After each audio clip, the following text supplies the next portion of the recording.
Okay, so Moon Knight episode 4 had an ending that potentially pulled back the curtain on Marc Spectors' life to show him in an asylum surrounded by things we'd seen earlier in the season. It was like finding out your favourite S.H.I.E.L.D. agent had been Hydra the entire time, and it's arguably the best Disney Plus MCU episode that we've ever had. Marc finds himself in the mess hall at a psychiatric hospital, and it's not too long before he's taken before Dr. Harrow, who tells him everything we've witnessed so far has been a fantasy that he's cooked up in his head due to his mental illness. Though we get a reveal of Steven and Tarouette later on, and we know from the trailers on the show that things will likely be returning back to normal, well, normal-ish, I want to play Mephisto's advocate and go through the entire season pointing out every clue that shows why Marc has been in the asylum the entire time. I think you'll be surprised at how many shocking details there are in this video, and by the time we get to episode 2, you might even start to suspect that Marc is still just imagining the entire thing. There's so many minor things that influence what happens later on, and there's such a strong argument for it that it really makes me think the episode 4 ending might all be true. If the creative team are smart, I think they'll even close out the series by leaving it ambiguous, so we get an Inception-esque ending that really makes us question if what happened, or if it's all still part of the illusion. Now the first evidence begins all the way back in the trailers for the show when Steven said the following. I have a sleeping disorder. I can't tell the difference between my waking life and dreams. Hello, and welcome. This very much sets him up as an unreliable narrator, and from the off, it kinda makes you question everything that he sees. Steven is apparently a sleepwalker, and he says that he ties himself to the bed so that he can't run away. This is through an ankle restraint that we later see mirrored when he tries to get up from the wheelchair and he's chained to it. He also apparently receives postcards from his mother, which he pins up, and these later appear on the whiteboard that Layla stands in front of. When Steven exits his flat, we see someone outside selling brooms, and a trolley full of them is something that's commonplace at a psychiatric hospital. Notice that Steven also sleeps in the clothes that he has on in the asylum. He has not only the white jumper that Marc has on, but he also has a darker one, which Steven later wears when Marc comes across him. Upon arriving at work, a staff member called Dylan comes up to him and brings up that date which Steven has no recollection of. In the hospital, we can catch her sitting there along with our next character Donna, who's hugging one of the cuddly scarab toys that comes from the gift shop. Now Donna and Steven even talk about Tarouette, who pops up at the end of episode 4. Bring those hippos up here, will you? Yeah, sure. Tarouette it. The hippo goddess Tarouette it. This is a pretty big indicator that the things appearing in the fantasy could be influenced by what's happening to him in the hospital, and in this conversation, Donna says a pretty interesting line. Listen, if you don't stop nattering at me, I swear I'll shove you in a sarcophagus. Now this is quite a big one because when Marc escapes Harrow's office, he comes across Steven stuck inside a sarcophagus, which is such an amazing callback to this moment in episode 1. The Steven Grant persona is of course very important in the show, and our first fourth wall breaking moment comes when we cut to the film Tomb Buster, which has a hero called the same thing. If we are taking everything in the asylum at face value, then this actually makes a lot of sense. We learn that it's Marc's VHS tape, and if he's carried it around with him for his entire life, then he'd be completely obsessed with the character. In the comics, we learn that Steven was somewhat of an imaginary friend to Marc that he invented when he was a kid. In his room there were Indiana Jones posters, and the guy was obsessed with archaeology. Therefore it makes sense that if he was going to invent a persona, that he'd bring in elements of what his interests are, and if we're saying this is all real, the tape explains why he'd create Steven. Hell, he even has the same accent as Steven does. Maybe so, but you've got pluck. Now let's see what we can find on our friend here. Harrow also quotes the villain from this videotape. No tree can ascend to the light of heaven if it doesn't descend to the depths of hell. Now this Carl Jung quote being used by him and the villain shows that he sees himself as being reflected in that character, which explains why he'd be the antagonist in the fantasy. Now another detail that Harrow has is that he has quite similar hair to Steven Grant in Tomb Buster, whereas in the office environment it's just slicked back. Grant also uses a compass, much like how the golden scarab is used in the series. This leads the character to a statue of a lunar god, and Khonshu is of course one in Egyptian culture. The woman that he later encounters in the lift also makes an appearance in the mess hall, and though we only see her from behind, you can tell by her haircut that it's definitely her. Now I want to get into more of a breakdown of the scene later in the video, but I promised you episode 2 stuff, so we're bloody doing the episode 2 stuff. We're doing it, stop what you're doing.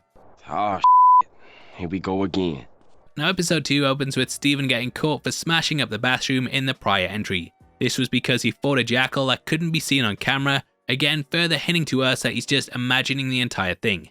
He's taken into an HR office, and here we find the staff member with lots of items on his desk that Harrow later has. The table is also made of glass, and this is the exact same one that Harrow later sits on. At one point, the HR head passes forward a pamphlet to a mental health hospital, much like what we see Marc in episode 4. On the front of this is a man whose face is completely blurred, and though it's difficult to make out who this is, it looks a lot like Harrow later on. Hell, when we cut to Harrow in the office for the first time, he's completely blurred out, much like what we have here. Now, if we take everything as being part of the asylum, then it's from here on out that things line up exactly with how a patient is treated. Policemen Bobby and Billy come to pick Stephen up, and they handcuff him much in the same way that orderlies coming to pick up a patient would. They are later revealed to be both orderlies at the hospital, and they even give the fake surnames Fitzgerald and Kennedy, which are riffing on JFK's full name. Once a patient is picked up by the orderlies like this, they'll normally be taken to the hospital, which is where they're uncuffed, and they meet their doctor for the first time, who comes to them as a friend, much like how Harrow does. Now, I want to give a huge shout out to David Lee, who sent me an email which talked about how he'd spent time as an in and out patient at hospitals like this, and how Harrow's approach in episode 2 is exactly the kind of thing that he'd experienced when being dropped off at one. Harrow says, I'm sorry for the wait. We just needed a chance to better understand your situation. Do you have the keys? Let's get you out of those cuffs. There you go. Thank you both. Now let's take this line's meaning if it was being delivered by a doctor who'd just come to meet their patient. Harrow is trying to understand Stephen's situation, i.e. his mental illness, so that he knows how best to treat him. Up next, I'm gonna play a clip, and I want you to listen to it in the context that this is a doctor talking to his patient. Just need some help, maybe. That's right. That's why I'm here. To help. Okay, what is it? You see him? You see him right now? It's all right. It's all right. That's all he can do without your help. Come. It's also at this point in the series that we learn Khonshu can't actually affect the world around him that much, further alluding to this all being a fantasy. Now, it's at this point that Harrow walks him through the community, but if we are taking him as actually being a doctor, then this is exactly how a person would walk a new patient through the facility. There's a group sitting in the background discussing things on meditation pillows, and we also have an area where there are people who are watching a relaxing nature film. This is commonly used to calm a patient and show them that it's a gentle and easygoing environment where they'll be cared for. Next is one of the most common practices that psychiatrists use when bringing a patient into somewhere new.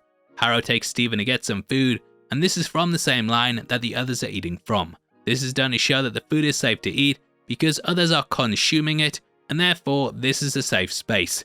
Consuming, yeah, look, I hadn't done a pun for a while yet. The video was getting way too serious. Just let me have my fun. Anyway, all of the tactics here are clearly put in place to make Stephen feel safe and welcome, and they're all applied by psychiatrists whenever a new patient is brought in. Now, it seems to cement that this is all the asylum when things take a turn for the worst, and Stephen makes a break for it with Layla. The pair escape the main hall and run up to what appears to be a storage room filled with creepy bodies. Now, the next reveal is pretty mind-blowing, and this room itself is actually the exact same one that is later used as Harrow's office. The two columns are there, and the recesses in the wall also appear in his office, confirming that these are indeed one and the same. Moon Knight, of course, also has a white costume, which we see the patients all wearing, and this is reflected in the little figure that Marc makes of the character. Now, if we continue this idea in episode 3, then there's a really interesting scene in the Pyramid of Giza. Marc is taken before the Ennead, and at this point, they summon Harrow to come forth. Marc accuses him of trying to resurrect Omid, but it falls on deaf ears, which does seem a bit suspicious.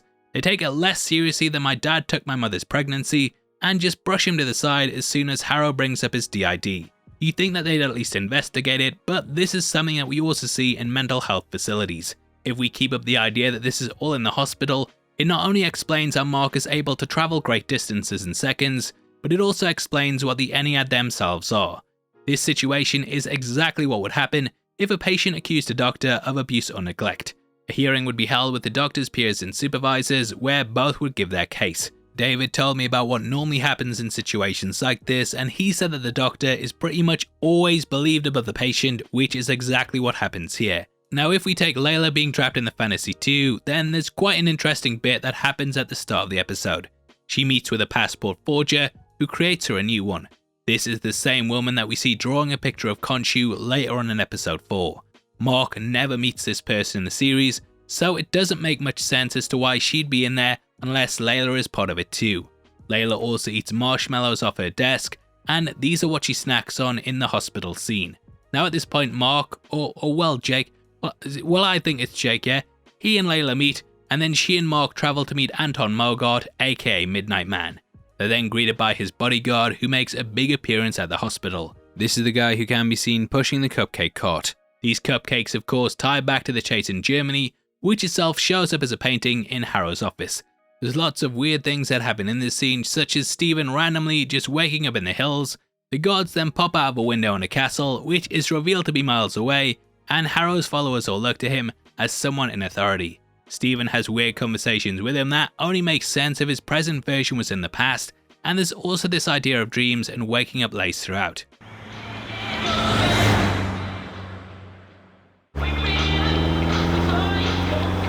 Wham, that's a good one. Now episode 4 could very much be seen as an allegory for Marc and Layla working together to get into certain parts of the hospital that they really shouldn't be in. They go through the long corridors and abandoned passages in an attempt to get to the center of the mystery, Alexander's tomb. This is littered with ancient artifacts, and these later show up in Harrow's office. It's during this time that Harrow somewhat snaps Layla out of the fantasy by talking about her father. This is done in a very similar manner to the reveal in Shutter Island to snap Teddy out of the fantasy. In many ways, Shutter Island and the scenario here could be very similar, with doctors in a psychiatric hospital allowing one of their patients to live out a fantasy in order to discover a truth about themselves. This could be used much in the same way to reveal that Marc killed Layla's father, or well, rather Jake did. Now I know it's Bushman in the comics and that they'll probably end up teasing that, but there are fan theories that Jake was the one who did it, so I might as well drop them in whilst we're still doing theory time. He also shouts this at her. Wake up! A huge shout out to Ryan Airy from Screen Crush for pointing that out, and he also brought up the night sky being turned back in this reality. Episode 4 itself starts off with Steven being knocked out after the whole situation, in which they rewound time, so potentially this could be further carrying on the dream. Now if you think about it, turning back the night sky will completely break all time and space within the MCU, so they're either gonna have to say it's all a fantasy or retcon it before the end of the show. Anyway, the way that Marc transitions from the tomb to the hospital could also be a hint at what's really going on. He's shot by Harrow and then he falls backwards. If this was happening in a hospital, then this whole situation could be a metaphor for sedation, and the shot could actually be a needle that's sending him under after he and Layla have run amok. Layla doesn't need one of these because Harrow has already explained the truth to her, and she's accepted it without the need for drugs to calm her down. Now we're gonna go into the hospital bit, but before that, I want to hear your thoughts. If you've been enjoying the breakdown, then please hit the thumbs up button, but if you think it's all a bunch of Mephisto, then the thumbs down is there for you. We'd also really appreciate the subscription, because we do videos like this every day. Not this good, but nearly as good. So yeah, definitely stay locked in the channel for more mediocre content. Now in the hospital, we have Crawley, who was the living statue that Steven would bear his soul to. This is very similar to what he'd do to a patient in a hospital, and there are ways that they can meet. There's also a man playing with a Rubik's Cube, which has one side that's all white, much in the same way that Stevens did when he was trying to solve it in episode 1. As we scan the room, we can also catch a clock with moon crescents on the hands, possibly influencing moonlight. Clocks have appeared throughout the series, and if you've been following them, they've actually been counting up to something that we'll talk about in one of our upcoming videos on the show. Now there's a man tending to some plants, much like what there was in Harrow's facility, and the goldfish. The bowl for this sits on top of several books, which all appeared in Steven's apartment. There's Harrow's cane, his sandals, and of course all the links to Omit. Hell, Harrow pretty much judges all the patients, like he judges people using the scales. It's all connected. Yes it is, and it all kind of ties it together to hammer home this idea that Steven, or Marc, has been in the asylum for the entire season. The series is really detailed, and like I said earlier in the video, I think that Disney will probably continue down the path that's the most obvious, with Marc escaping the hospital and it getting revealed that it's a fantasy. This is something that has happened in the comics, and the entire twist in the episode is based on the Jeff Lemire run. This saw Marc being part of an institution overseen by a psychiatrist named Dr. Emmett, who had two orderlies called Bobby and Billy. She was later revealed to be Omit, and they were the Jackals, much like the two Jackals that we've had in the series so far. Now this entire thing was an illusion located in a place known as the Other Void. There Marc had a psychological trip through his past, which it seems like the next episode will be doing, due to what we've seen in the trailers. He did manage to break out of it, and I think the season will wrap up with him escaping this place and then stopping Harrow from shooting purple lasers into the sky and resurrecting Omid. However, as I mentioned, I do think they'll leave it ambiguous come the end of the show. Much in the same way that we had the spinning top in Inception, I think we'll close out with either something like the Moon Knight figure or the B-22 bingo ball. So you'll always have this thing where you can see the events as being real, but there'll be a strong case that it's all in Marc's imagination. Anyway, I hope you enjoyed the breakdown, as it took a lot of time and effort over the weekend to go back through the series and point this all out. Let us know your thoughts in the comments below, and I hope you join us for our episode 5 breakdown later on in the week. We are in a competition right now, giving away 3 copies of Spider-Man No Way Home on the 15th of May, and all you have to do to be on the chance of winning is like the video, make sure you subscribe with notifications on, and drop a comment below with your thoughts on the theories. We pick the comments at random at the end of the month, and the winners of the last one are on screen right now, so if that's you, then message me on Twitter at HeavySpoilers. If you want something else to watch, then make sure you check out our breakdown of episode 4, which will be linked on screen right now. We've also got one for the Batman, which is equally as good as this video. I know they're normally not that good, but that one's quite good. So yeah, go check out one of them right after this. Without the way, thanks for clicking this. I've been Paul, let's see you next time. Take care, peace.